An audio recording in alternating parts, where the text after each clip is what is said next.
las voces se escucha, es la gente en su comunidad. Es la gente que se lanza a la lucha y que se une en solidaridad. Vamos a proteger la naturaleza. Vamos al levante nacional. Yo te pregunto cuál es tu agenda. La mía es la agenda ambiental. De la presenta Casa Tallabreña. Agenda ambiental de formación comunitaria. Agenda ambiental y resiliencia. Agenda ambiental. Este es tu espacio, esta es tu casa. Esta es Agenda Ambiental. Ahora comienza Agenda Ambiental.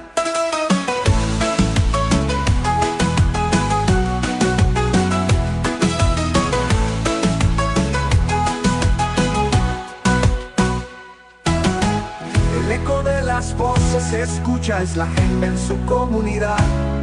Es la gente que se lanza a la lucha y que se une en solidaridad. Vamos a proteger la naturaleza. Vamos al levante nacional. Yo te pregunto cuál es tu agenda. La mía es la agenda ambiental. Te la presenta Casa Tallabreña. Agenda ambiental de formación comunitaria. Agenda ambiental y resiliencia. Agenda ambiental, este es tu espacio, esta es tu casa, esta es Agenda Ambiental. Ahora comienza Agenda Ambiental.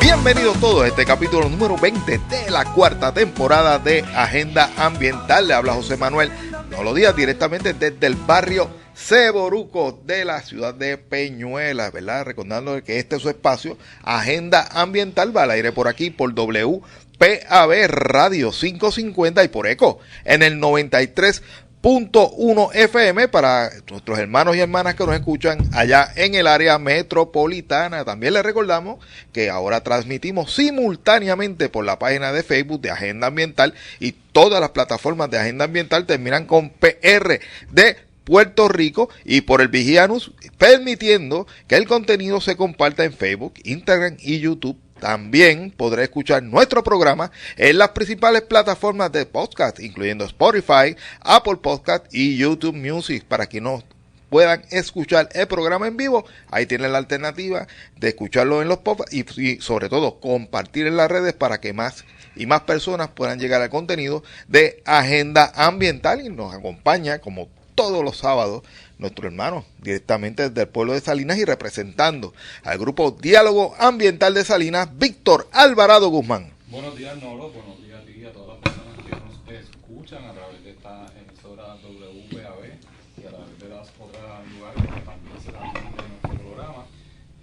Como siempre digo, para mí es un placer sábado tras sábado poder estar aquí con ustedes y compartir y abrir este espacio para todas nuestras otras organizaciones y comunidades que están haciendo muchas cosas positivas en Puerto Rico en temas ambientales y comunitarios. Así que buenos días a todos y también tenemos hoy a la jefa, Betsaida. Saludos, Betsaida, buen día. Saludos, Víctor, saludos, Nolo. Hoy, pues, como dijo Nolo, nuestro episodio número 20 de la cuarta temporada. Ya prontito vamos a estar cumpliendo aniversario. Serían 3 años y medio aproximadamente, porque la primera temporada comenzamos a mitad de año. Exacto, la primera temporada era los miércoles, ya de la segunda temporada en adelante en este horario de los sábados. Víctor, y te hemos invitado aquí en el estudio. Sí, ya mismo vamos a estar dialogando con él y antes de eso quería obviamente utilizarle el primer espacio de nuestro programa para enviarle un abrazo y un saludo a la familia y a las amistades de nuestro amigo Roberto Viqueira Río. Como ustedes sabrán, esta semana nuestro amigo Roberto, pues en un trágico desenlace que hubo allá en el pueblo de Yabucoa en su casa, pues Roberto murió, ¿verdad? En estas cosas que a veces uno no comprende y no entiende mucho, pero como parte de la violencia también que estamos viviendo en Puerto Rico, y pues Roberto Viqueira, O sea, que todos lo conocemos por lo de los protectores de Cuenca, pero Roberto venía desde hace décadas trabajando él trabajó en el Departamento de Recursos Naturales junto con Miguel Canán en el Bosque Seco de Guánica. De hecho, el periódico La Perla del Sur sacó una noticia, una entrevista que le hacen a Miguel, y Roberto llevaba mucho tiempo en distintas causas, en distintas luchas. Yo creo que no solamente las organizaciones ecológicas en Puerto Rico que he visto a través de las redes se han votado, ¿verdad? Haciendo sus expresiones. Yo creo que el pueblo de Puerto Rico ha perdido una persona que durante estas décadas ha estado realizando tantas cosas especiales en nuestro país. Precisamente el pasado miércoles, cuando me enteré de esto, el Comité de Diálogo Ambiental está realizando su convivencia ambiental de jóvenes y estábamos visitando la Reserva Estuarina de Bahía de Jobo y allí también los empleados de la reserva estaban bien afectados. Y pudimos ver, yo creo que en las redes subí una foto de uno de los proyectos que había trabajado Protectores de Cuenca allí en la reserva, con los manglares y con, ¿verdad?, un lago que ellos hicieron allí. Así que yo creo que Puerto Rico entero pues tiene una gran pérdida. Nosotros pues, como tantos otros amigos que también han estado en distintas luchas, pues yo creo que la única forma que nosotros tenemos de recordarlo es seguir en la acción, en la lucha, en las causas, y que todo ese trabajo que él hizo pues no se pierda y se continúe. Víctor, y amigos que nos escuchan, el país está de luto. Los que trabajamos para tener un Puerto Rico mejor y tener un ambiente, ¿no? Y unos recursos naturales que ¿verdad?, que nuestras futuras generaciones puedan heredar. Esa lucha está amarrada al trabajo que ha hecho Robert, o que hizo Robert durante toda su vida, ¿no? Una persona que se consagró a defender los recursos naturales, ya bien sea a través del Departamento de Recursos Naturales como biólogo en el Bosque Seco de Guánica, como también con el grupo que tenía, que era Protectores de Cuencas, especialmente el trabajo que realizaron en el Bosque Seco de Guánica. Pero hay, ¿verdad?, y la restauración de la laguna, que es otro de los proyectos emblemáticos que está por realizar y que hay que continuar. Pero también Robert nos enseñó lo que es la solidaridad y el compañerismo entre personas que militamos en las mismas luchas. Y Robert fue una de las personas, ¿verdad?, que estuvo con nosotros en la lucha contra las cenizas de carbón. En Peñuelas, de hecho fue arrestado, me dice el compañero José Víctor Madera, que excusamos, ¿verdad? Por cuestión de salud, no ha estado en estos últimos programas con nosotros, que tuve el honor de ser arrestado junto a Roberto. En una de la primera vez que le arrestaron a José Víctor Madera fue con Robert Vizqueira, ¿no?, como compañero de celda, y eso es un honor, ¿verdad? Y hemos tenido, ¿verdad?, gente tan valiosa como Roberto, y nos dolió mucho de la forma, ¿verdad?, que tuvo de desenlace su vida, y que nos enseña mucho de cómo son los procesos, ¿verdad? Y yo creo que la comunidad ambiental en Puerto Rico está de duelo con la partida de Robert. No sé si Besaida que era también. Sí, pues quiero, a nombre de la gerencia de Agenda Ambiental y a nombre de Casa Tallaboeña de Formación Comunitaria y Resiliencia, queremos expresarle nuestras condolencias a su familia y al grupo de protectores de Cuencas. Sí, la familia extendida de él.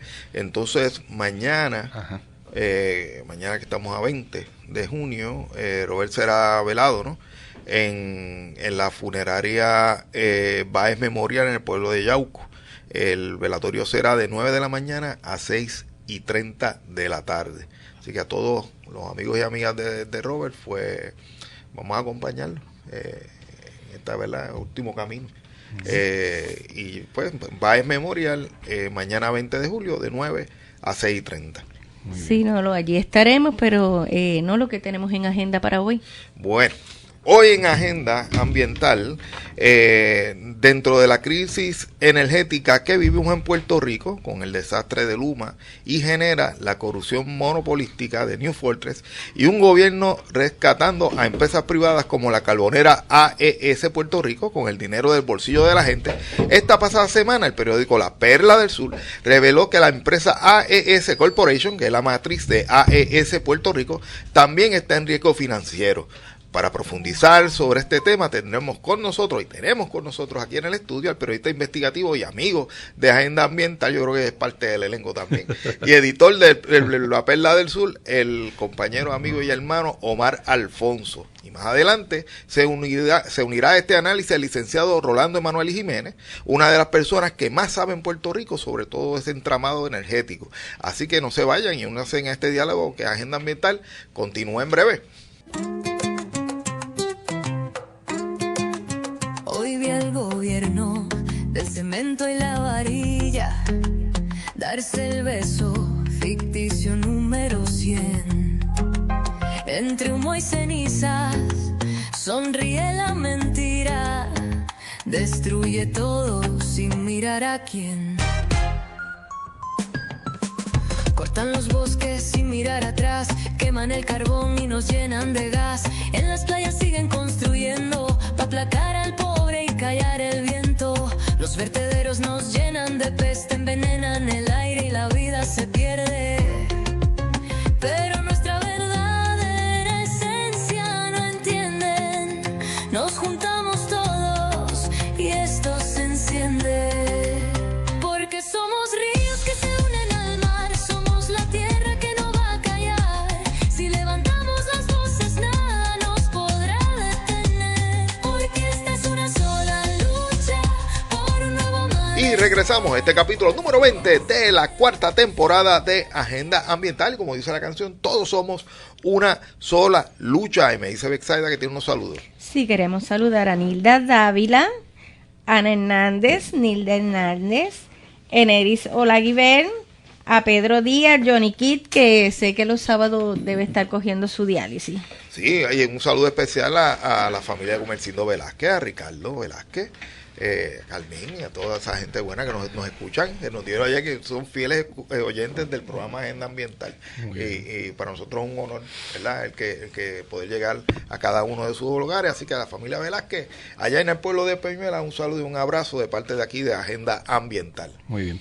Bueno, y como le habíamos adelantado, hoy tenemos en el estudio al periodista investigativo y editor del periódico La Perla del Sur, Omar Alfonso. Saludos, Omar. Buenos días. Saludos, Víctor Nolo, y a mi queridísima Bexaida. Gracias otra vez por invitarme. Ustedes se pasan diciendo que ya yo soy pues casi miembro del equipo, pero no tengo camisa todavía. Hay que hacer el uniforme.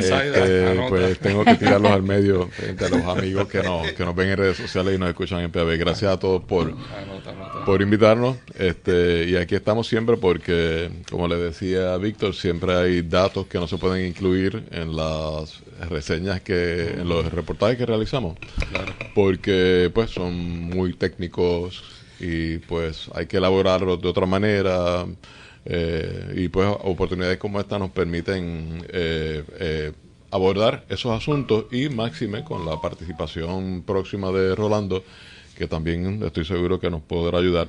Si me lo permite, Víctor, antes de que hablemos, también me quiero unir a la expresión de solidaridad para la familia y los amigos de Roberto Viqueira. De Roberto Viqueira, discúlpeme, es que vengo escuchando a Nolo, y pues sí es muy difícil todavía procesar esta muerte vil, porque lo fue. Pero quisiera añadir un dato, y es que recordar a Roberto solamente en el ámbito de la conservación ambiental es quedarnos cortos. A Roberto también hay que adjudicarle un patriotismo ejemplar. Sí. Y ese patriotismo no solamente se manifestó a través de sus ideas y su filosofía, también se proyectó y se manifestó, coaguló en las comunidades. A diferencia de lo que vemos a diario cuando en el gobierno de Puerto Rico o en muchos otros gobiernos alrededor del mundo, cuando se anuncian megaproyectos, pues, y esos millones de dólares van dirigidos a capitalistas, van dirigidos a inversionistas, desarrolladores, amigos del alma, como decían en la administración de Luis Fortuño con el gasoducto. En el caso de Roberto, cada vez que había acceso a una propuesta, él siempre procuró y lo sabemos no por él, lo sabemos por quienes ayudó, que fueran empleadas personas de las comunidades que eran parte del escenario que se iba a pactar. Esto no solamente daba un sentido de pertenencia a esas comunidades, daba una fuente de ingresos importante y también una oportunidad de desarrollo profesional, una fuente de vida vital, perdonando la redundancia. Y eso también es un importante quilate de las enseñanzas que nos deja Roberto. Así que, nuevamente, desde este micrófono, no solamente mi abrazo a la familia y a los amigos, sino también mi agradecimiento como puertorriqueño a esa labor y a esa huella que queda latente. Y te agradecemos a ti y al periódico La Perla, ¿verdad? Porque leí el artículo donde entrevistaron a Miguel Canals, que es un colaborador bien cercano a Roberto. Y como decía yo ahorita, ¿verdad? Lo que nos toca a nosotros ahora es pues seguir las luchas, las causas. Y, por ejemplo, lo de la restauración de la Laguna de Guánica, pues que sea un proyecto ejemplar, ¿verdad? Y que yo sé que hay muchas personas que están involucradas con eso, de que se pueda realizar y reconocer el valor que tuvo Roberto Viqueira en ese proyecto. Por otro lado, la vida continúa. Hay que hablar de otras cosas más sucias, porque vamos a hablar de AES. Luego de que el régimen del PNP rescatara a la empresa carbonera AES Puerto Rico, al pasar por un grave problema económico, ahora resulta que su empresa matriz, AES Corp, también está en riesgo financiero.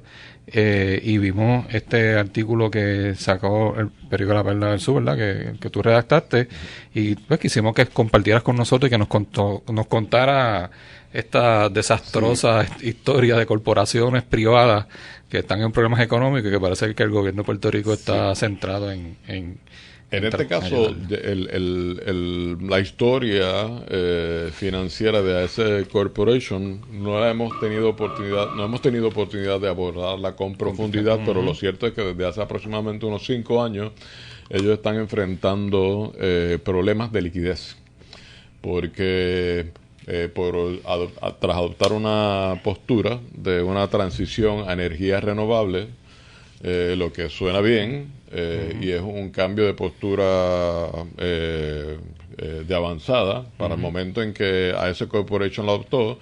Lo cierto es que tenía que ir dejando unidades generatrices. Ellos están con presencia en 12 países, ahora mismo estaban en 15 países hace 5 años.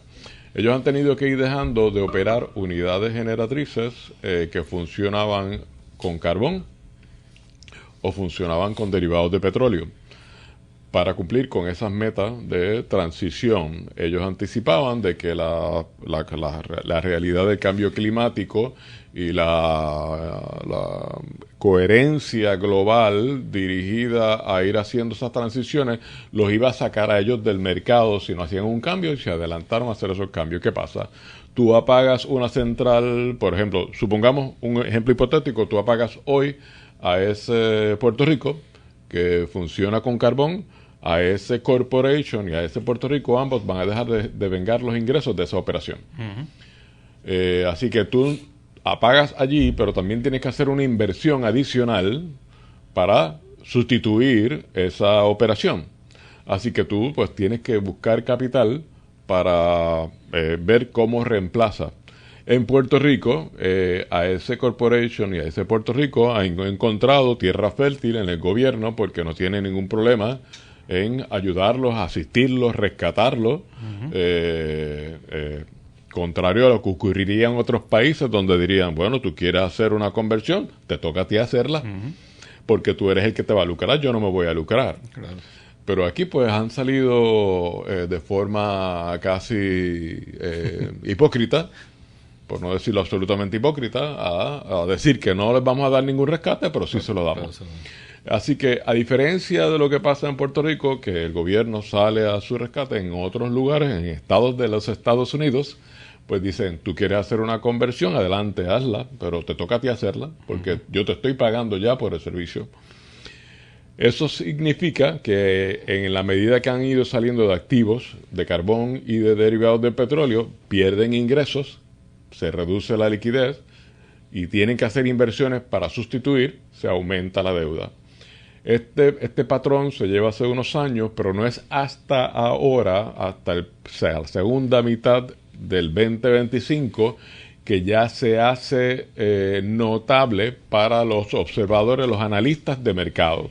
¿Por qué digo esto? Porque ya se dieron cuenta de que con la decisión de Trump de su nueva ley Big Beautiful Bill, que se eliminan a partir del 1 de enero del 2027 todos los subsidios dirigidos a crear un Estados Unidos renovable, pues al quitar esos subsidios, a ese se queda sin la soga y sin la cabra.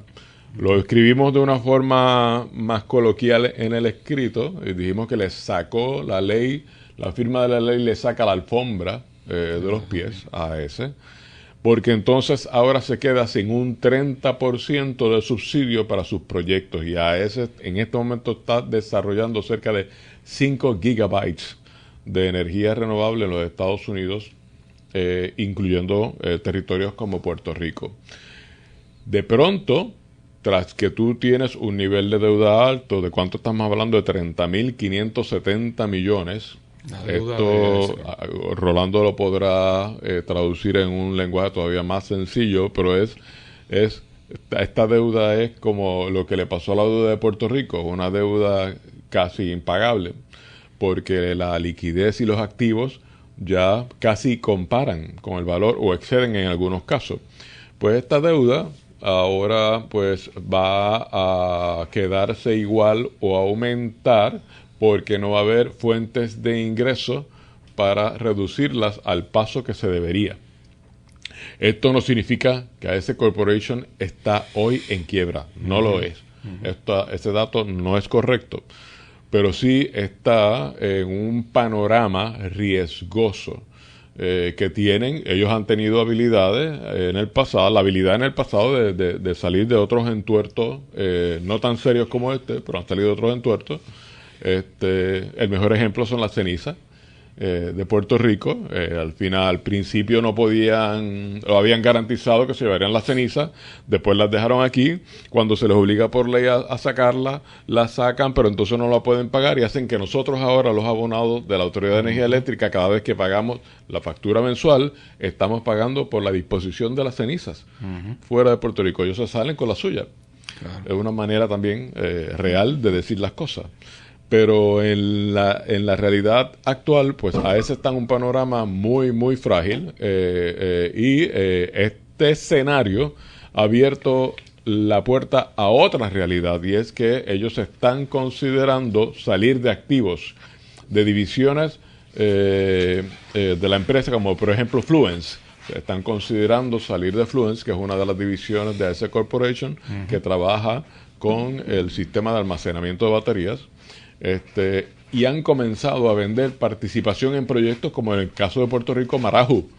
Marahu Project, que es invento, casi con un nombre indígena, a un proyecto que lo que ha hecho es inundar de placas, que va a ser inundar de placas 870 cuerdas agrícolas.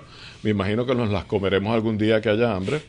Estas 870 cuerdas es un proyecto, son dos proyectos, Salinas Solar y Jobo Solar, los combinan, le ponen ese nombre y ahora el 30% de ese negocio le corresponde a otra empresa, Total Energies, que también está haciendo presencia en República Dominicana a través de estas alianzas. El proyecto de Marahu se supone que le genere a ese unos $7.500 millones en 25 años y ahora pues 2.225 millones le tocarán a Total Energies. Son estos procesos que entonces AES está utilizando para recapitalizar. Está buscando formas de generar ingresos para tener suficiente liquidez para ir bajando esa deuda, porque en la medida que esa deuda también siga alta, los valores de las acciones de AES en el mercado de valores, en el mercado bursátil, también continuarán bajando. Eso hace que también se haga atractivo para entidades como Microsoft, como Google, que están dependiendo ahora de centrales eléctricas exclusivas para energizar sus operaciones dirigidas a la inteligencia artificial. Y realmente ya se ha constatado por medios como Bloomberg y otras entidades especializadas en ámbito de negocio de que hay interés de estas dos empresas de adquirir AES, pero también se reconoce que es una venta complicada y costosísima, rondaría los $40,000 millones. Una de las cosas interesantes que mencionas, pues sabemos que este movimiento que está haciendo el presidente Donald Trump de no seguir dando fondos a energías renovables, especialmente a lo de las placas solares, ¿verdad? Que aquí en Puerto Rico, desde el huracán María para acá, pues, ¿verdad? Se ha dependido mucho de esos fondos. Pero, como mencionas también, estas empresas corporativas dependen también de esos incentivos. Hemos visto ahora mismo la quiebra de Sunnova en Estados Unidos, que es la que financia los proyectos de placas solares, especialmente aquí en Puerto Rico. Hay varias corporaciones, varias empresas que Sunnova era la que financiaba los proyectos. Esta semana hubo una vista pública, la semana pasada hubo una vista pública en el Senado al respecto, porque hay la preocupación de qué va a pasar. Pero obviamente pues, porque son empresas, en el caso de AES también, de que basan gran parte de su negocio va dirigido a las placas solares, pero de repente pues el gobierno de Estados Unidos va por otro lado y eso pues la va afectando. Y a mí me preocupa un poco la celeridad. Mencionabas ahorita que esos fondos van a estar hasta enero de 2000. Sí, la vigencia es de... Lo que pasa es que hay una contradicción entre lo que propuso el presidente Trump y lo que aprobó el Congreso. Según el presidente Trump es a partir del 1 de enero del 2027, pero el Congreso lo aprobó a partir de 12 meses. Okay. Así que el Congreso finalmente determina el proceso, así que a partir de julio del 2026 se suspenden, pero los proyectos que estén activos, tanto en la legislación de Trump como la del Congreso, los proyectos que estén activos a partir hasta el 31 de diciembre del 2027 podrán reclamar el 30% de crédito. A partir, si no estás listo, si él llegó el 1 de enero del 2028 y tu proyecto no está en funciones, no puedes reclamar ese crédito. Hay que aclarar que en el caso de Marajú, ellos sí accedieron a una garantía del Departamento de Energía Federal de $850 millones. Y esa garantía se concedió en octubre del año pasado.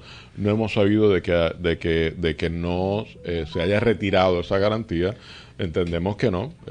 Y otra vez, esa garantía le permitió a ellos nuevamente acceder al mercado con unos intereses mucho más favorables, lo que les permite un menor riesgo y un mayor porcentaje de ganancia. Y esto es otra vez la operación. Yo escucho a gente defendiendo a ese como si fuera la orden de Santa Teresa de Jesús. Y yo digo, por favor, al menos lea un poco. No le tiene que leer a la Perla Azul, puede leer los informes financieros de AES y se va a dar cuenta de que es una empresa que consistentemente, como tantas otras, se molestan por las regulaciones gubernamentales, sean federales o locales, pero a la hora de llevar a cabo proyectos reclaman subsidios multimillonarios, pero las ganancias no son sociales. Siguen siendo privadas y terminan en las manos de los ejecutivos y de los accionistas. Y aunque haya senadores que no saben que a ese también ha sido multada por contaminar, o sea, hay otras cosas que también nos lleva a ver. Y yo pensaba ayer, por ejemplo, y eso lo vamos a hablar ya mismito un poquito con el licenciado Emanueli, en estos días estaba New Fortress, el revolú ese que tienen con el gobierno. No, pues yo me llevo las barcazas. O sea, a New Fortress no le importa las personas mayores que están con tanques de oxígeno en su casa, que necesitan electricidad para tener ese tanque, que se mueran la gente, pero me tienen que pagar. Pero lo mismo dijo AES hace un tiempo, cuando ellos se jactaban de que producían el 25% de energía en Puerto Rico, que yo no creo eso, pero se jactaban de eso, pero en un momento dado dijeron, pero yo si no me ayudan, yo apago la planta. A ese tampoco le importa a la gente que esté conectada con tanques de oxígeno, ni que la gente tenga luz en su casa. Si no me ayudan, si no me pagan, si no me rescatan, pues yo apago la planta, que hay gente que eso es bueno, ¿verdad? Porque entonces no contaminan y habría menos muertes en Puerto Rico por la quema de carbón, pero también hay personas, ¿verdad? Ellos se saltaban de eso diciendo el 25% de energía es mía, pero pues si tengo que apagar la planta, la apago, pues a ellos no les importa. Tus observaciones, Víctor, nos permiten a nosotros como periodistas también recordarle a los que nos escuchan y a las personas que nos leen en el periódico, distingan lo que es publicidad y distingan lo que es propaganda.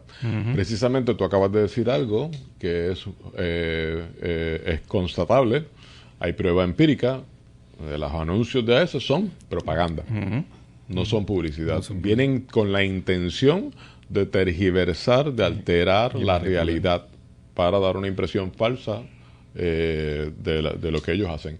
Ellos se proclaman como los aliados,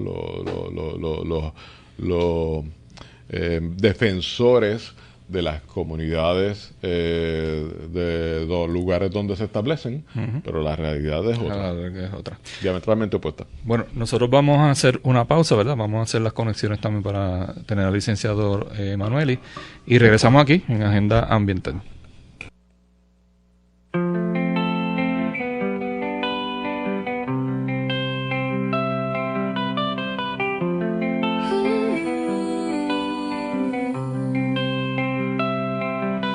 En un mundo donde el miedo crece sin razón, se fragmentan familias sin compasión. Niños y niñas lloran en la oscuridad por un odio que no tiene piedad.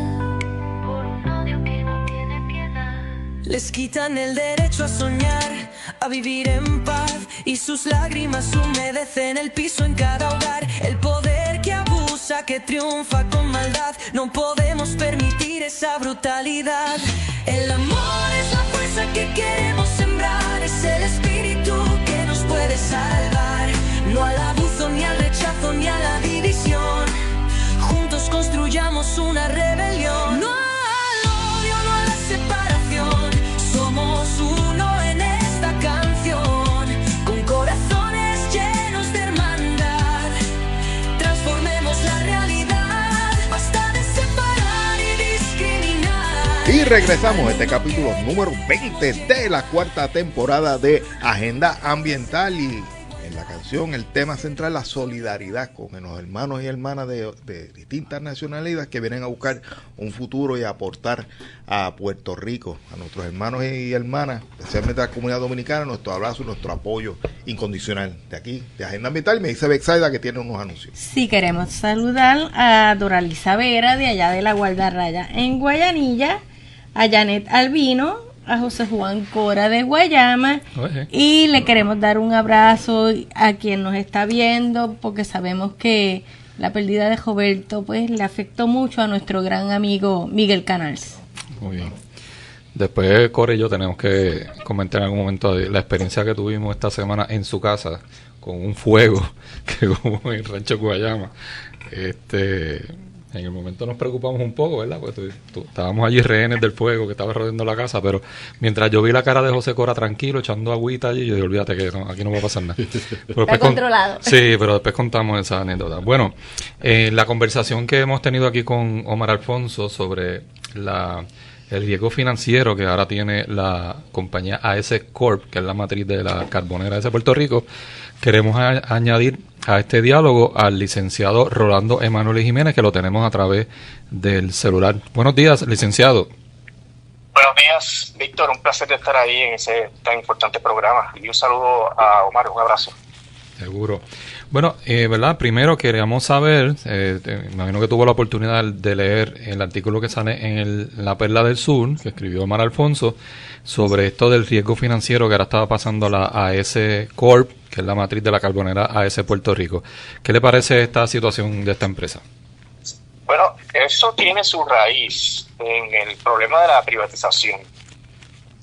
Las compañías públicas tienen muchas salvaguardias adicionales en términos financieros y operacionales que cualquier compañía privada, que depende exclusivamente de lo que puedan aportar los accionistas y del mercado financiero en términos de la deuda. y están siempre sujetos a los riesgos de los mercados y de las operaciones que ellos tengan, ya sean buenos o malos negocios. Y en este caso, pues delegarle a todas estas compañías que tienen que suplir un servicio esencial para Puerto Rico y que tienen riesgos, como el caso de New Fortress, que Omar también ha documentado, pues es realmente un error para nuestro país. Y el asunto de que la gente pueda decir, bueno, pero la Autoridad de Energía Eléctrica es pública y quebró también, eso tiene otras raíces, otros problemas, ¿verdad? Que son los problemas de la excesiva injerencia del bipartidismo en las operaciones, ¿verdad? Y el utilizar a la Autoridad de Energía Eléctrica para otros propósitos. Pero en términos de la privatización, ya eso sería un segundo problema bien serio para la seguridad energética de Puerto Rico, porque en New Fortress esa compañía está al borde de un colapso financiero. Y si también tenemos el problema de AES, que recientemente, y que Omar documentó, hubo un rescate que nos va a costar mucho dinero a los que pagamos la tarifa, y que aún con ese rescate pues tienen estos problemas, pues es un indicativo de que el issue no se ha resuelto y que podría explotar posteriormente. Sí, Rolando, buenos días otra vez, gracias por acompañarnos. Quería hacerte una pregunta. Hay unos datos que también logramos acceder como parte de este reportaje sobre las finanzas de AES Corporation. Y tú, como especialista tanto en la quiebra de la Autoridad de Energía Eléctrica como en asuntos relacionados a las finanzas de estas empresas, tal vez nos puedas orientar un poco. Bloomberg plantea de que la deuda neta ajustada de AES Corporation es 7.3 veces sus ganancias ajustadas. Esta terminología no necesariamente es simpática ni para periodistas ni para lectores. También se plantea a través de Jefferies Financial Group que la deuda total de AES es aproximadamente 3.6 veces su patrimonio neto. ¿Qué significa esto? Sí, son dos datos muy reveladores de la terrible situación financiera que tiene AES y muy alarmantes, ¿verdad? Hay un criterio que se utiliza en estos asuntos financieros que es EBITDA, que es Earnings Before Interest, Taxes, Depreciation and Amortization, que es obviamente un concepto financiero para determinar la salud financiera.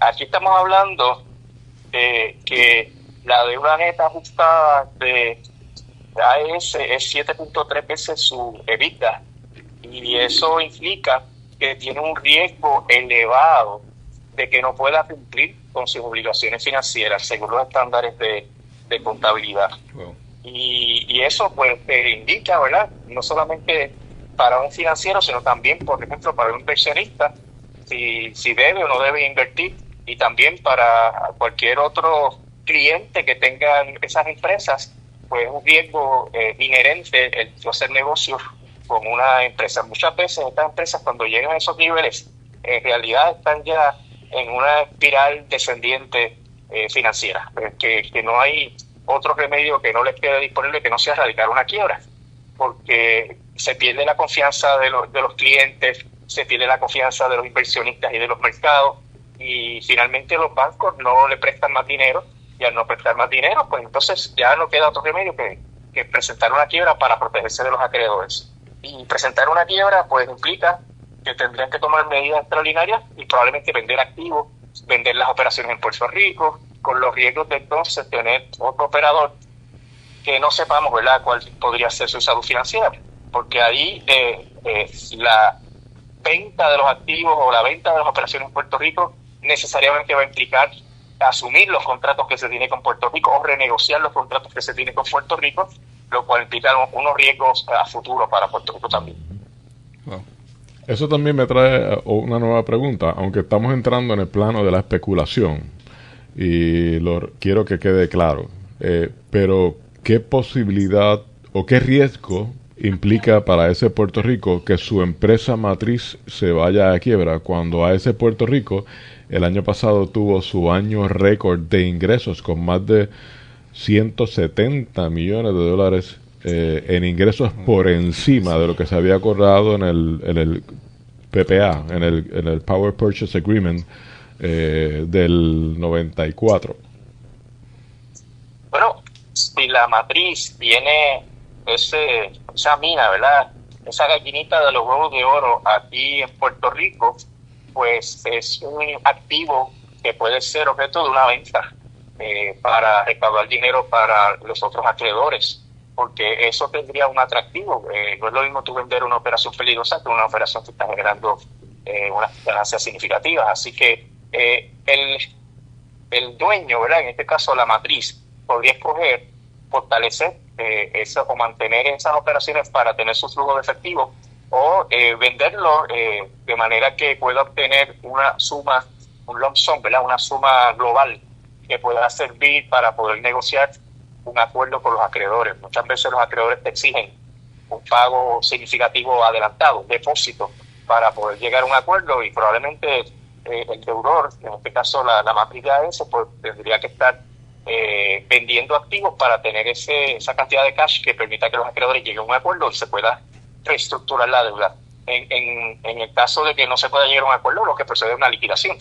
Así que sería terminar con las operaciones, y ahí en una liquidación AES Puerto Rico caería en las manos de un síndico que tiene la función de garantizar que se le saque el máximo a los activos y operaciones de AES para poder pagar a los acreedores. Así que ese riesgo de que no prospere un capítulo 11 para reestructurarse y poder continuar operando siempre está presente, y siempre podría terminar el caso en una liquidación, y entonces las operaciones de aquí caerían en las manos de un síndico que estaría pendiente de vender esto al mejor postor. Voy a hacer una pregunta antes de irnos a la pausa, ¿verdad? Y es porque hay una gran preocupación en un sector, especialmente de los hermanos y hermanas de Guayama, que son los que más están sufriendo el que esa planta de carbón siga prendida. ¿Hay alguna forma realmente realística de que el gobierno de Puerto Rico se quede con la planta de carbón? Yo sé que la AES en un momento dado lo propuso, pero en todo esto que está ocurriendo, ¿verdad? En términos económicos con la empresa, con la matriz, el rescate y la cosa, ¿hay alguna forma? Yo pienso que el gobierno no tiene que adquirirla porque ya le dio rescate, pero ustedes piensan, le pregunto a Omar y al licenciado, si ustedes creen que hay una realidad de que el gobierno de Puerto Rico pueda quedarse con la planta de carbón. Bueno, la posibilidad existe porque hay los poderes de expropiación, y el Estado podría expropiar las operaciones diciendo que es un issue de seguridad energética, es importantísimo. Pero el dinero para comprar eso es probable que no lo haya. Okay. Primero, porque el gobierno central te quiebra, y segundo, la Autoridad de Energía Eléctrica mucho menos podría hacer esa inversión. Y el adquirirla, pues obviamente requiere que se deposite en el tribunal la cantidad que el gobierno entiende que vale esa operación, para que luego se dispute meramente cuánto es el dinero que hay que pagar. O sea, pero hay que depositar, o sea, que requiere un pago. Y ese dinero, pues realmente habría que preguntar si estaría disponible a la luz de lo que está pasando en la autoridad, que el plan de ajuste de la deuda yo creo que no es viable.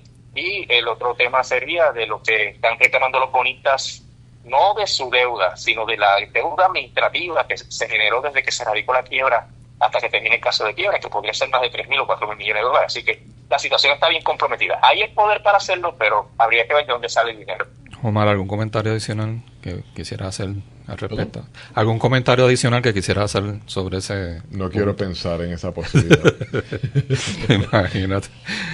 Bueno, vamos a hacer una pausa, y después de la pausa pues tenemos otras preguntas que hacer, así que al licenciado le pedimos que se mantenga en línea, y nosotros regresamos ya mismito aquí en Agenda Ambiental. Hoy vi al gobierno del cemento y la varilla darse el beso ficticio número 100. Entre humo y cenizas sonríe la mentira. Bueno, regresamos aquí en Agenda Ambiental. Hoy estamos conversando con el amigo Omar Alfonso de Periódico La Perla del Sur y con el licenciado Rolando Emanueli.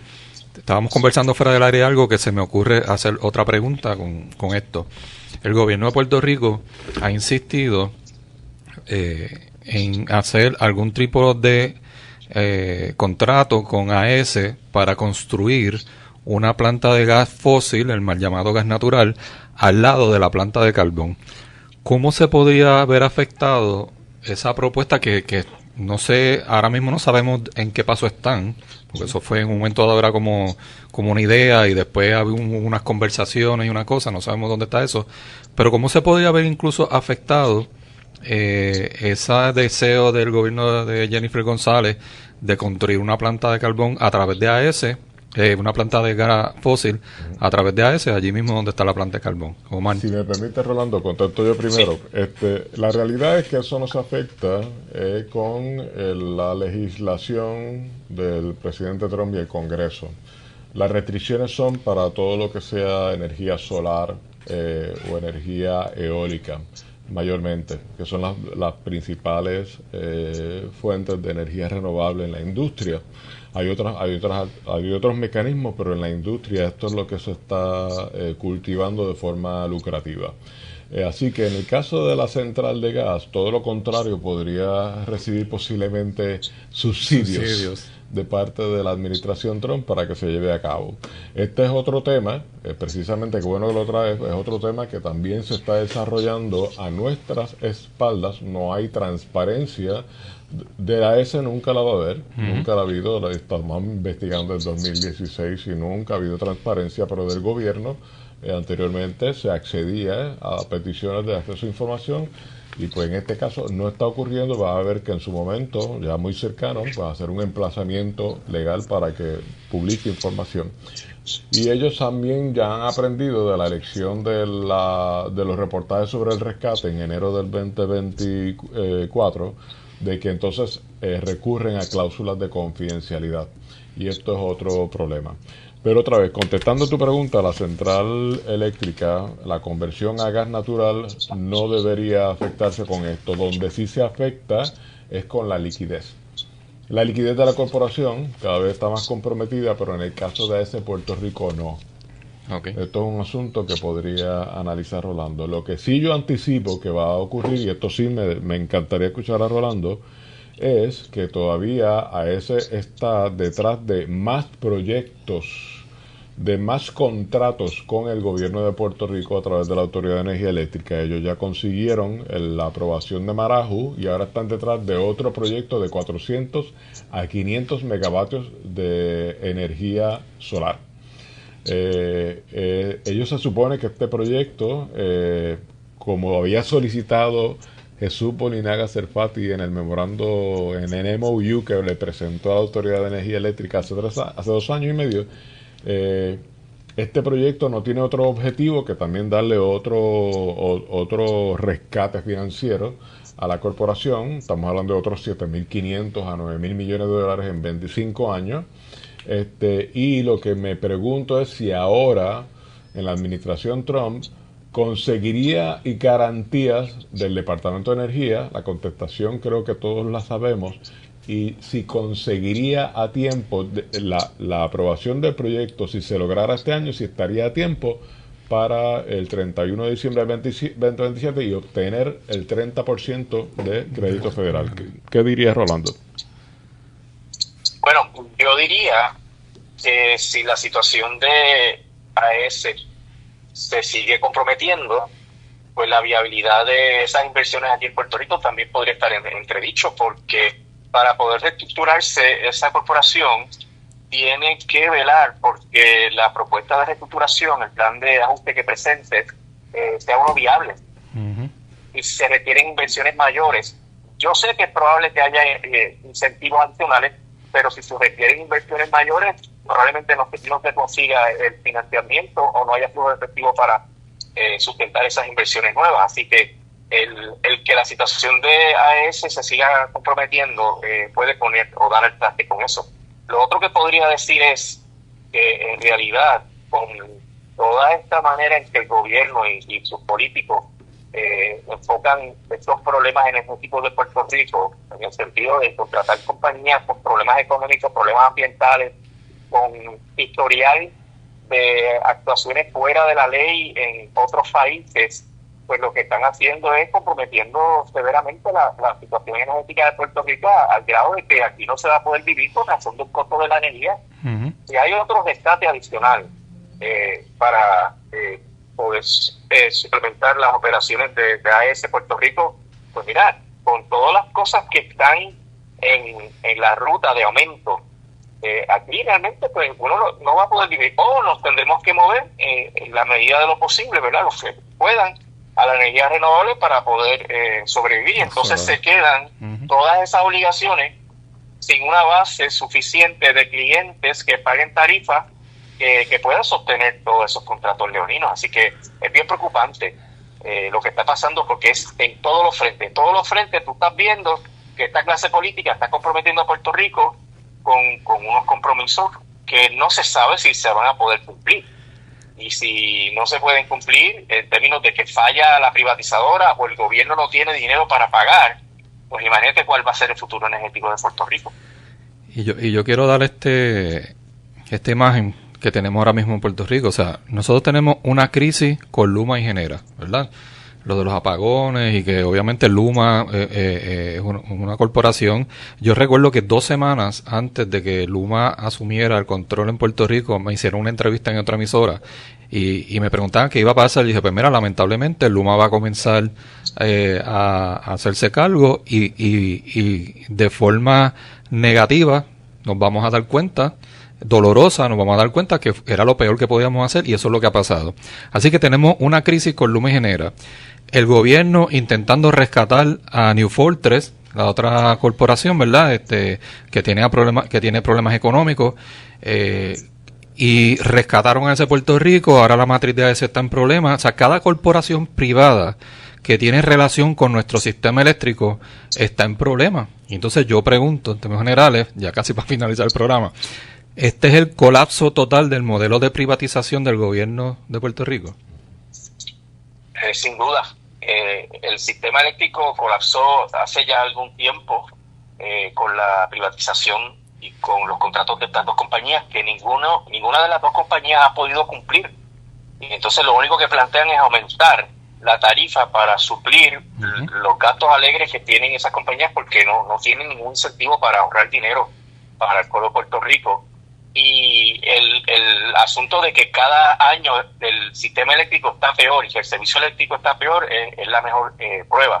Y todo esto se va a complicar porque hablamos de Luma y Genera, de las privatizadoras, cuando vengan los temas del plan de ajuste de la deuda, cuando se sepa cuánto es que tiene que subir la tarifa, y el efecto multiplicador de todo esto va a ser en la economía en general, y por ende va a poner en riesgo el cumplimiento del plan de ajuste de la deuda del gobierno, que tantos bombos y platillos ha esgrimido la Junta de Control Fiscal.